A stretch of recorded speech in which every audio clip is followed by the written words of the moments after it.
All right.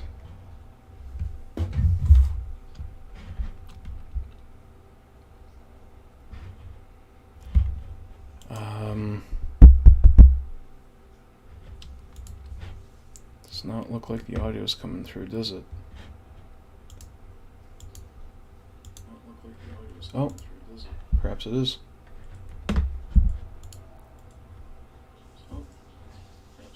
Cool.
Gonna wait a second for people to be able to come on.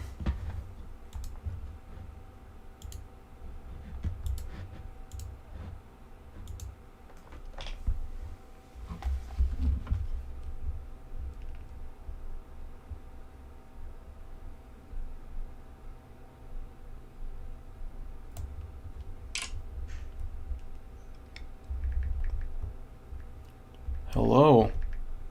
Hey, welcome, welcome. We're just kind of waiting for a couple more people to join in here. Probably not going to be too big of a stream, but I figured that because I my next video is gonna kind of gonna take a while to actually get ready because I'm running this experiment and I want to give it a little bit more time. It's gonna take a little while. It's probably not gonna be up until like next week. And if you guys can let me know if you can hear me, that would be well appreciated. I did some tests earlier. I think I got it working. I hope it seems to be working. But yeah, in the meantime, while we wait, if you guys, I don't know if you guys want to tell me what kind of games you're working on, so I can kind of get an idea of who we're kind of talking to here. If you're working on your first game, if you haven't worked on your game or anything. Okay, sweet. Okay, sounds like I sound fine. That's great. Awesome. Welcome, guys. Welcome. Alright, we got Thomas Stewart in the chat. That's awesome. I've seen your videos, dude. Yeah, it's good stuff. How's the game coming along? What are you working on?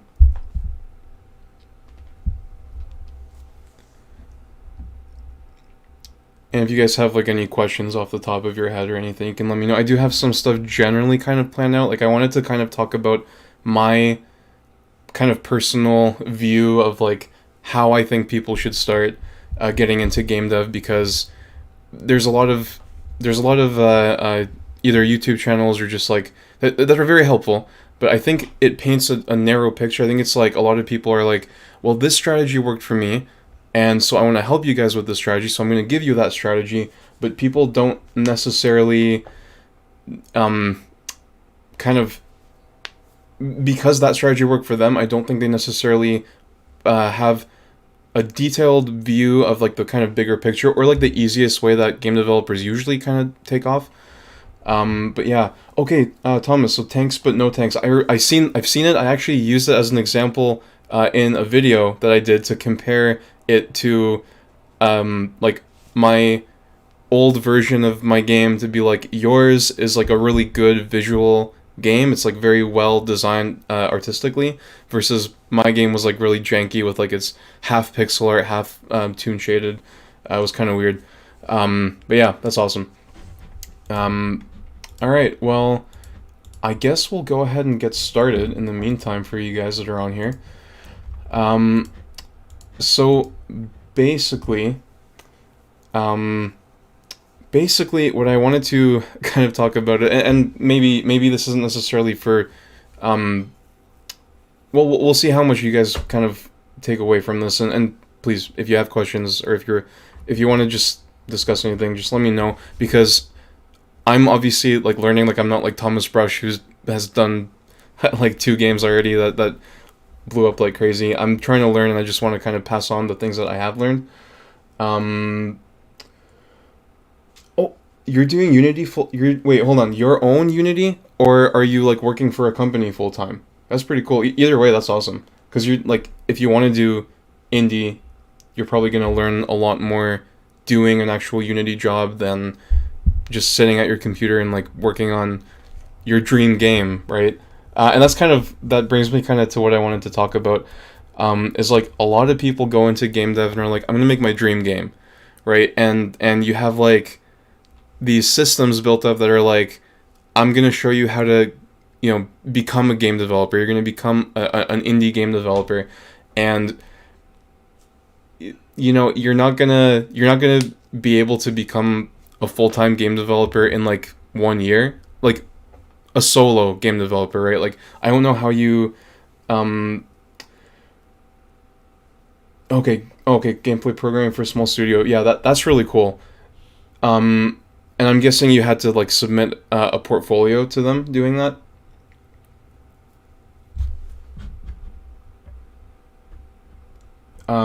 Because that's like that's another thing. It's like, okay, well, I'm gonna apply to this Unity developer job. Maybe if it's a junior position, it might be a little bit easier.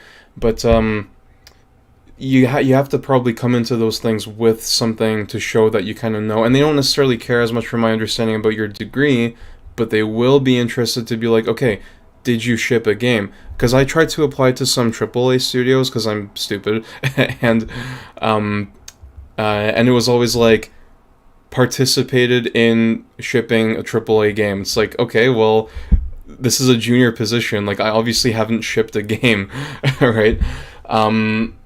So, yeah, hey, welcome.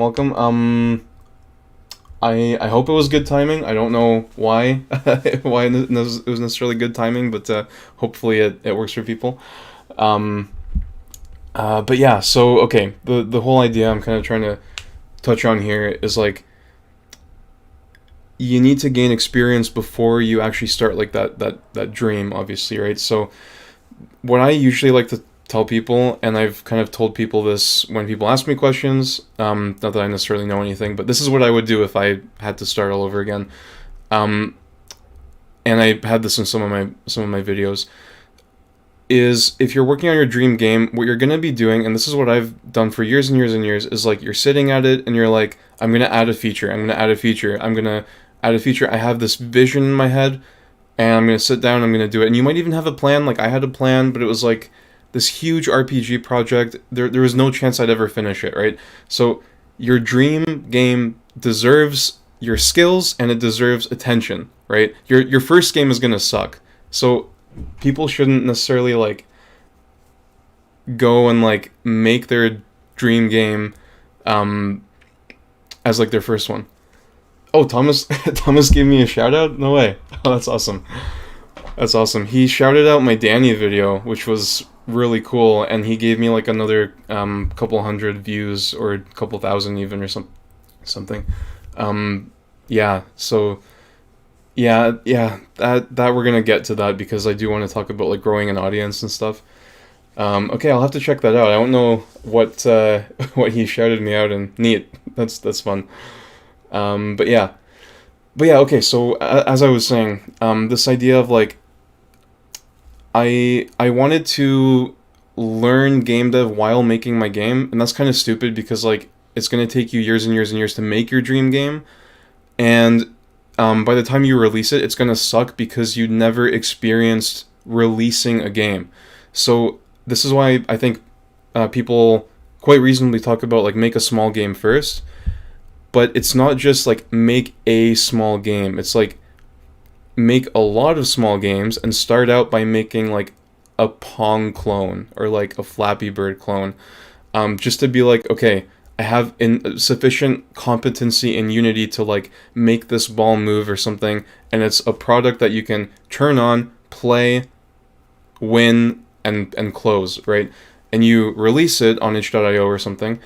And then what I would recommend is to do that like at least 4 times. Like this idea of like, okay, you got a few months to do it. Let's say you have 1 year to learn how to make games. In the first month, you can make like 4 games in like a weekend, right? And maybe you don't finish it the first time because you overscope, because you have no idea what you're doing. And then maybe you do that 3 times, but you narrow your scope every week until finally in the last week, you can actually make a finished game from start to finish in 2 days. And then maybe you expand the scope a little bit next time, and then maybe you do that another couple times, and then you can start to make like, okay, I'll make a game in a week this time, I'll make a game in a month, I'll make a game in 3 months, 6 months. And then if you're doing that, you have the opportunity there to start building an audience by making a game. Oh my gosh, is that seriously? Okay, it looks like my battery is low, so this stream might just like cut off abruptly. I literally, like, I charged my battery before starting this, so I don't know what's going on there, but that's okay. We'll just do another stream eventually later. Okay, so ITR, one reason I love recommending game jams is because yes, absolutely. You literally, a lot of small games that force you to not work on it too long. That's exactly that. I fully agree. And game jams allow you to experiment too, right? You're not doing the same thing that you're always doing. You're not like narrow focus on this like dream project. But you're kind of expanding your creativity. And that's what I did when I was working on the RPG. I don't know if you guys, like one of my first videos on the channel is like making a game in 2 days, where me and my friend made our first game jam game, and that was actually the first game that I ever released. And then we made a bunch of other game jam games. We made like I think we made 3 together in total, and then I made 2 solo 1 month long projects.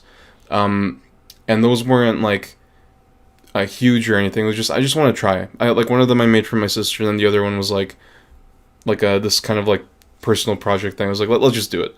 It was actually kind of for David Whaley's course for Game Dev Unlocked in part. But okay, one trick here, I'll say trick, is while you're doing this, it's probably a good idea if you're using it to also simultaneously build your audience. If you're sharing these games on like Twitter, or if you're doing YouTube, whatever, to like build your audience, is a good it's a good idea to keep them in a similar genre. Maybe not your first few games, like those weekend, 1 week, 3 month. That's maybe fine, but once you get into like the 6 month games, if you're keeping a similar genre, then the audience that you build is like, okay, this guy makes, let's say, horror games or RPGs or survival games, and I want to see the ones that he makes. On whatever small scale that you're doing them in. So hopefully that makes sense. I did want to touch on kind of the overall idea of growing an audience, because something that I personally don't really like is this idea of like just go out there and like do branding or something, right? Just like have a logo and have a banner and then just go from there and like start tweeting. You have to provide value to your social media audience too, right? Like I learned this on YouTube. Like my old videos were all just devlogs of Air Obscure, and it was like, I made potions. Like, who cares that you made potions? No one cares. But if I now make a video called How Much Money Danny Makes, or whatever it was called, How Danny Won the Game Dev Dream, now everyone wants to watch it because everyone wants to know about Danny. And so like sensational things like that. People, what's really popular on YouTube is like, I recreated X game, like I recreated Minecraft from scratch or something like that. Like those seem to be somewhat popular now. The idea is you're building an audience. You're providing them value, right? Just like how when you make a game, you're providing value to the players. When you're building an audience, you're providing value to that audience through your posts, which is why your GIFs have to be really cool, right? If you know David Whaley, right? He did his GDC talk and he has his course. Highly recommend the GDC talk. The GIFs he was sharing were artistically beautiful, and that's what that's what drew people to his game, to follow his game. So if you're just kind of sharing your progress, it's like, okay, indies will be interested in that, but your actual audience that you want to attract won't be. I don't know how to do that on Twitter. I have no idea how to do that on Twitter, but it's something that you have to learn. Like, just as much as you learn game development and like Unity tutorials, if you're watching Brackeys or Blackthorn Prod or something, you also have to be like, okay, what do Twitter people like? How do I make good tweets that people are interested in? How do I make a good YouTube channel that will attract a good audience? And then using that to send people to stuff, right? Provide them value every step of the way. Okay, so counterpoint, very, very good. So if you show your progress as shorts, you hit a different niche that will hit your actual audience. They'll post a TikTok. Okay,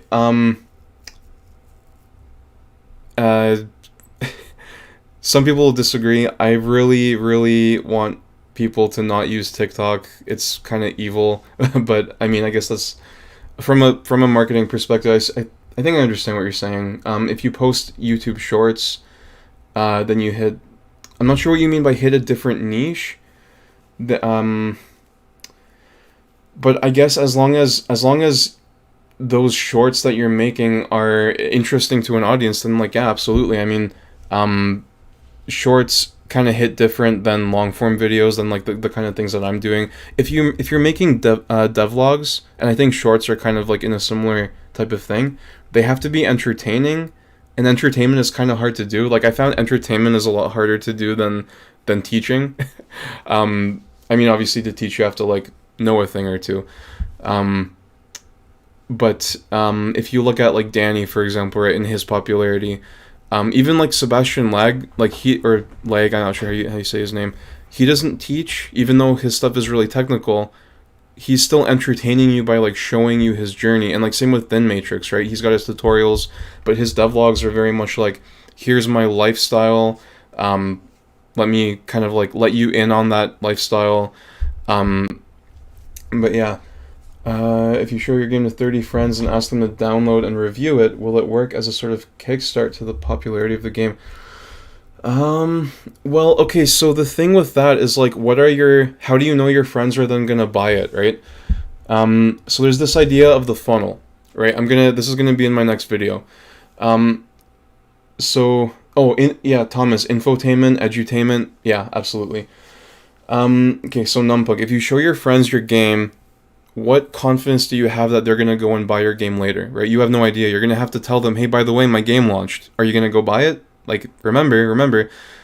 So, the funnel is your weapon to kind of move people into narrower and narrower boxes, and the narrower you go, the more likely they are to actually buy the game in the end. And so basically that funnel kind of culminates in your Steam wishlist. This is why it's very important to make a Steam page. And there's a million people that watch like Brackies and Blackthorn Prod and stuff like that, right? But only 1,000 of them actually make a Steam page. So people are working on games, but they don't make a Steam page because they're not confident in that. And my next video is going to be basically all about that, talking about why you can make a Steam page for a game that doesn't even exist. So it's going to be lots of fun. But yeah, so and yeah, ITR, you're making a really good point. Like, you don't necessarily know if your friends are even the target audience. Like, let's say you're playing like Minecraft with all your friends or something, but the game that you want to make is like a first-person shooter, but your friends don't play first-person shooters, and it's like, I guess they'll try it out. Maybe some of them will like it. Maybe the guys that you play Minecraft and shooters with will like it, but then, the 25 of them that don't play shooters won't care, right? Whereas if you target specific audiences and draw people's attention, cast a wide net, and then bring that net in more and more narrow, that narrower net being Steam wishlists, you can then track those wishlists and be like, okay, 10 people today said, okay, I'm interested in this game, wishlist. So when you make your GIFs and you make your YouTube videos, or you make your whatever you're making, posts on whatever social media, you got to have something to draw them to so that you kind of have a way to get in touch with them later, which in this case is either Steam wishlists, or if you're feeling fancy, email lists, which is a really good thing to do. But yeah, I hope that explains that. I wouldn't necessarily say that like talking to your friends about your game is as valuable as like other things. It could be valuable though for playtesting, for finding out if your game is any good or not. Which kind of leads me into the point about creating a minimum viable product, which means when you create your game, as you're developing it, you should be coming at it from the perspective of like, always have something to release, like always have a build ready to test. This is pretty hard to do. That's why we make the small game first, right? Like, try it out on a game that you don't care about before you try it out on like an actual game that you're gonna love, like your dream game, right? Like, try all this stuff out. Like, there's no reason to rush on the dream game, right? Like, make a game that you just hate in like a weekend, right? I'm not sure what that's about. I definitely don't. But yeah. Yeah, guys, I think I've basically made the points that I wanted to cover. So if there's any questions, if there's any other questions, hopefully we have a couple seconds before my camera dies on me.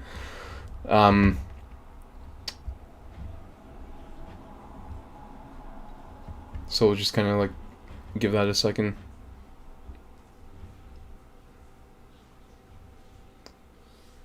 But yeah, I don't think I left it in the description. No, I probably didn't. But yeah, you know what? I'm gonna say in the chat here that you guys can get my Steam game Air Obscure for free for a brief period of time, maybe.